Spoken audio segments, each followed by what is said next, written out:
حضرت موسیٰ علیہ السلام نے اللہ تعالیٰ سے عرض کی، اے میرے رب، میں اس شخص کو دیکھنا چاہتا ہوں جس پر تو سب سے زیادہ ناراض ہے۔ اللہ تعالیٰ نے فرمایا، سبز اور خشک درختوں والے جنگل میں جاؤ، تمہیں وہ شخص وہاں مل جائے گا۔ جب حضرت موسیٰ علیہ السلام وہاں پہنچے تو دیکھا کہ ایک آدمی لکڑیاں کاٹ رہا ہے۔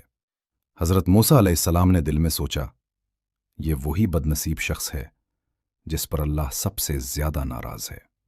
اگلے دن حضرت موسیٰ علیہ السلام نے پھر سوال کیا، اے پروردگار، میں اس شخص کو دیکھنا چاہتا ہوں جس سے تو سب سے زیادہ راضی ہے۔ اللہ نے دوبارہ فرمایا، اسی جنگل میں دوبارہ جاؤ۔ جب حضرت موسیٰ علیہ السلام وہاں پہنچے تو حیران رہ گئے کہ وہی شخص پھر وہیں موجود تھا۔ حضرت موسیٰ علیہ السلام نے عرض کیا، اے اللہ، کل تو نے فرمایا تھا کہ یہ تیرا ناراض بندہ ہے، اور آج تو فرما رہا ہے کہ یہی تیرا محبوب بندہ ہے۔ اللہ تعالیٰ نے فرمایا، موسیٰ، جب تم کل وہاں سے چلے آئے تھے تو اس آدمی کا چھوٹا بچہ اس سے پوچھنے لگا، ابا، کیا اس درخت سے بھی کوئی چیز بڑی ہے؟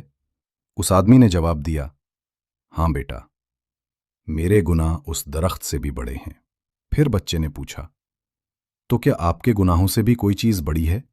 یہ سن کر وہ آدمی پھوٹ پھوٹ کر رونے لگا اور کہنے لگا، ہاں، اللہ کی رحمت میرے گناہوں سے کہیں زیادہ بڑی ہے۔ اللہ تعالیٰ نے فرمایا، اے موسیٰ، اس ایک جملے نے اس کے تمام گناہ بخشوا